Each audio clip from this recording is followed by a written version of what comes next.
Welcome to the Professional Rwanda Tax Series.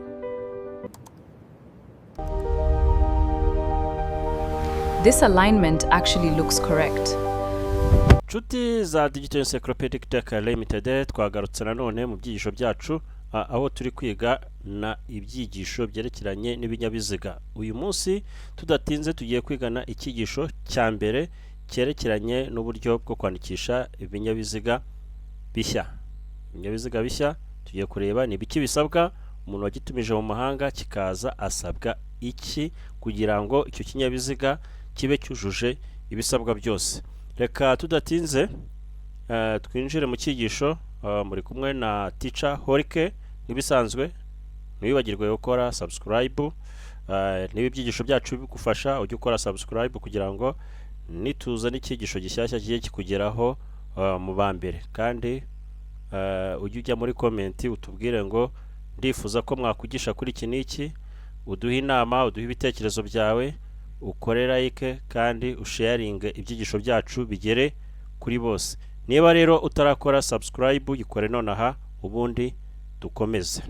Reka turebe icyo iki cyigisho kigiye kutugezaho, turebe ngo nibiki umuntu asabwa ku muntu watumije ikinyabiziga gishya. Yego, kwandikisha rero ikinyabiziga gishyashya. Ikinyabiziga hano kivugwa ni igishya cinjijwe mu gihugu, kivuye hanze, icyateranyirijwe mu gihugu n'ikitarigeze cyandikwa na rimwe n'ikigo cy'imisoro n'amahoro. Icyo nicyo kinyabiziga kivugwa aha ngaha.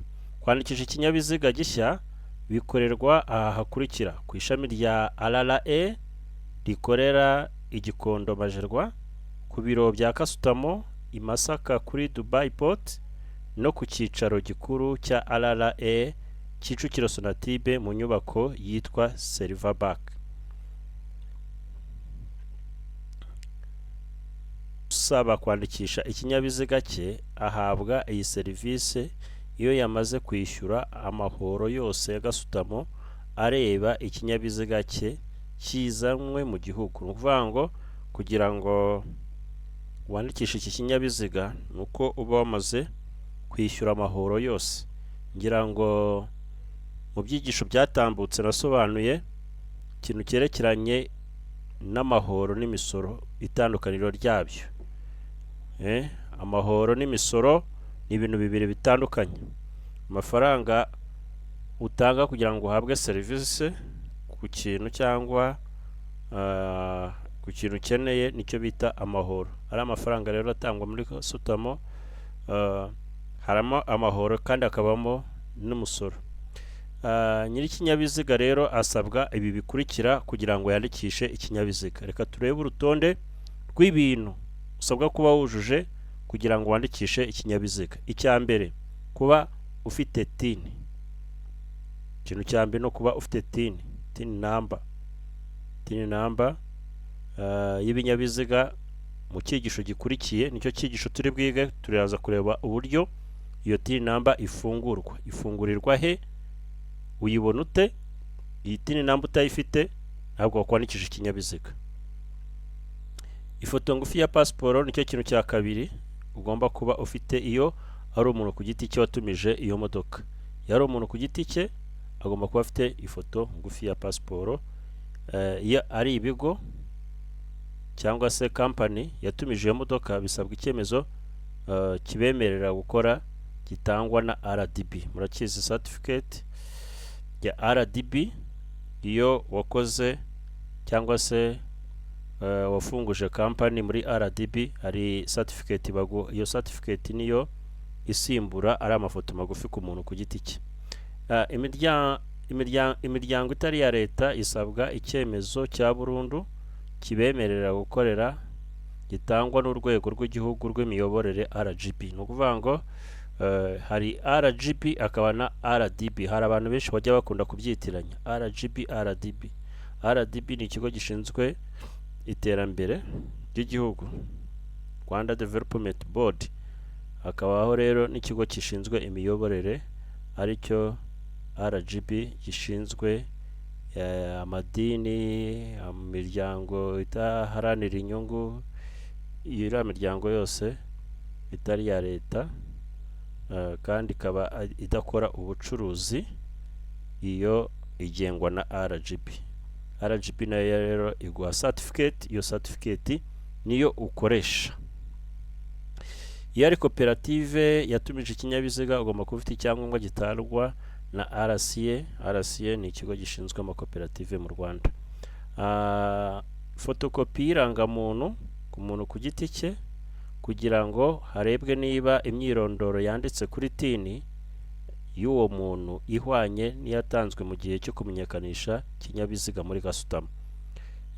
Cya gatanu gikurikiyeho ugomba kuba ufite ni ifishi igenewe kwandika ibinyabiziga iteyeho kashe. Ikindi ni ifishi itangwa na gasutamo igenewe kumenyekanisha ibinyabiziga bishya byinjiye mu gihugu izwi nka DMS murayizi. Ikindi ni inyemezabuguzi yerekana uwagurishije ikinyabiziga. Inyandiko izwi nka arrival notice nayo irakenerwa. Ikindi ni fagitire y'uwazanye wapakiye ikinyabiziga agikura hanze y'igihugu. Bill of loading nayo igomba kuba ihari. Ikindi ni ifishi yo muri gasutamo izwi nka T1. Iyi fishi murayizi ya T1 nayo ugomba kuba ihari. Ikindi ni ifishi y'igenzura ry'ikinyabiziga iriho na kashe ya company. Iyi isabwa gusa ku binyabiziga byateranyirijwe mu Rwanda cyangwa ibinyabiziga byaturutse hanze, ariko nyirabyo akaba ari muri gahunda yo kwishyura mu byiciro amahoro ya gasutamo. Iyo gahunda itangwa na Rwanda Revenue Authority. Ikindi ni inyandiko izwi nka Customs Release Order. Ni inyemezabwishyu yerekana ko usaba serivisi yo kwandikisha ikinyabiziga gishya yishyuye n'amafaranga y'ikiguzi cy'iyo serivisi. Nibiriya rero umuntu watumije ikinyabiziga hanze aba asabwa kugira ngo yandikishe ikinyabiziga. Niba uteganya kwandikisha ikinyabiziga cyangwa waragitumije, ba utegura biriya bintu ubyegeranya nk'uko nabikubwiye. Ugomba kwihutira kufungura tini number kugira ngo bazabone uburyo kiriya kinyabiziga ubasha kuba wagisorera umusoro runaka, cyangwa ukeneye gukora mitasiyo ugomba kuba ufite tini number. Tini number y'ibinyabiziga rero mu cyigisho gikurikiye ndaza kubereka uburyo ushobora gufungura tini number.